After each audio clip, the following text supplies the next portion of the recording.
Hello! Welcome back to my channel Vijaya's home and kitchen. So, ఈరోజు recipe ఏంటంటే అన్నవరంలో సత్యనారాయణ స్వామి వారికి ఎంతో ఇష్టమైన ప్రసాదం అండి. సో, ఈ ప్రసాదం ఎలా తయారు చేయాలనేది మనం ప్రాసెస్‌లోకి వెళ్ళిపోదాం. సో, మీరు కూడా స్కిప్ చేయకుండా చూసేయండి. సో, ఇందులో ఇంగ్రీడియెంట్స్ ఏంటేంటంటే, ఇందులో నేను ఎర్ర గోధుమ రవ్వ 3 గ్లాసులు తీసుకున్నానండి. అంటే హాఫ్ కేజీ ప్యాకెట్ అనమాట. సో, 3 గ్లాసులు ఎర్ర గోధుమ రవ్వ, ఇంకా హాఫ్ కేజీ బెల్లం తీసుకున్నాను, పావు కేజీ పంచదార, పావు కేజీ నెయ్యి తీసుకున్నాను, అలాగే జాజికాయ పౌడర్, ఇంకా పచ్చకర్పూరం, అలాగే కిస్మిస్, జీడిపప్పు, బాదం పప్పు, యాలికలు, ఇంకా తులసి. తులసి ఆకులు తీసుకోండి. సో, ఇవి ఇంగ్రీడియెంట్స్ అనమాట. ఇప్పుడు ప్రాసెస్‌లోకి వెళ్ళిపోదాం. ఇవి ఇలా పక్కన పెట్టేసుకోండి. ఒక కళాయి తీసుకోండి. అందులో 2 టేబుల్ స్పూన్ల నెయ్యి వేసుకోండి. ఇప్పుడు ఇందులో ఎర్ర గోధుమ రవ్వ వేసుకొని వేయించుకోవాలి. నల్లగా మాడిపోకుండా జాగ్రత్తగా దగ్గరుండి వేయించుకోండి.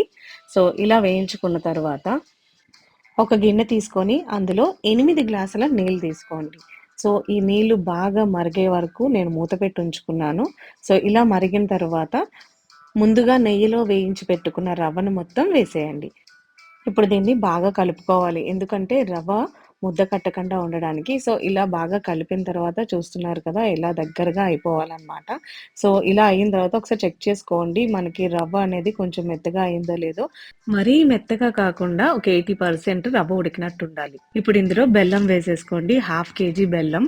సో, ఇందులో చిన్న చిన్న ముక్కలుగా ఉండిపోయినా పర్వాలేదు. ఇందులో కరిగిపోతుంది. బాగా కలుపుకోవాలి.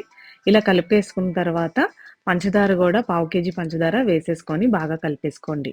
అండ్ మీరు కంగారు పడొద్దు. మనం పంచదార వేసిన తర్వాత కొంచెం వాటరిష్‌గా వస్తుంది. సో, అదేమి జావ్ అవ్వదు.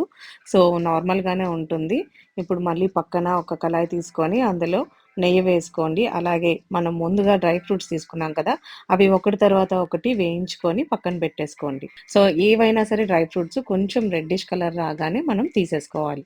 సో, కిస్మిస్ అన్నీ ఇలాగే డ్రై ఫ్రూట్స్ అన్నీ వేయించేసుకొని పక్కన పెట్టేసుకోండి. ఇప్పుడు ఇందులో ముందుగా నెయ్యి తీసుకున్నాం కదా! పావు కేజీ నెయ్య. దాన్ని కొంచెం కొంచెంగా వేసుకుంటూ కలుపుకుంటూ ఉండాలి. సో, ఒకేసారి వేయొద్దు.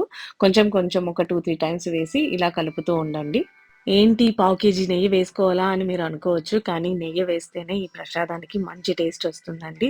చూస్తుంటేనే నోరు ఊరిపోతుంది కదండీ! ఏంటి ప్రసాదం కూడా ఇంతలా నోరూరిస్తుందా అని అనుకుంటున్నారా? మరేమనుకున్నారు? ఈ ప్రసాదానికి ఉన్న ప్రత్యేకత అలాంటిది. ఇప్పుడు ఇందులో కొంచెం జాజికాయ పొడి, అలాగే యాలకుల పొడి, అలాగే కొంచెం పచ్చకర్పూరం పొడి వేసుకొని బాగా కలుపుకోవాలి. ఇలా కలుపుకున్న తర్వాత మనం ముందుగా వేయించి పెట్టుకున్న డ్రై ఫ్రూట్స్ జీడిపప్పు, ఇంకా బాదం పప్పు, అలాగే కిస్మిస్ ఈ 3 వేసేసుకోవాలి. సో, ఇక్కడ క్వాంటిటీ ఎంత అనేది మీకు తెలియడం కోసం ఇలా వేశాను.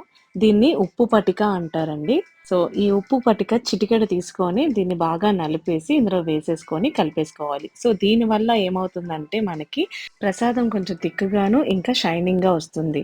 అన్నవరంలో స్వామివారికి చేసే ప్రసాదం కొంచెం షైనింగ్‌గా, కొంచెం జిగురు జిగురుగా వస్తుంది కదా! సో, అదేంటంటే ఈ ఉప్పు పటిక వల్లే వస్తుందండి.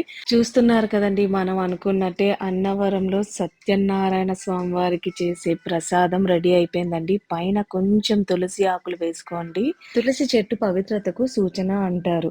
సో, మనం చేసే ప్రసాదంలో 2 తులసాకులు వేసుకొని దేవునికి నైవేద్యంగా పెట్టుకుంటే చాలా మంచిదండి. సో, చూస్తున్నారు కదా! ఇంకెందుకు ఆలస్యం మీరు కూడా ఈ టేస్టీ ప్రసాదాన్ని ఇంట్లో తప్పకుండా ట్రై చేయండి. అండ్ టేస్ట్ ఎలాగుందో కామెంట్ చేయండి. ఇంకా నా వీడియో నచ్చినట్టయితే లైక్ చేయండి, షేర్ చేయండి. నా ఛానల్‌ని సబ్స్క్రైబ్ చేసుకోండి. Thank you for watching my video.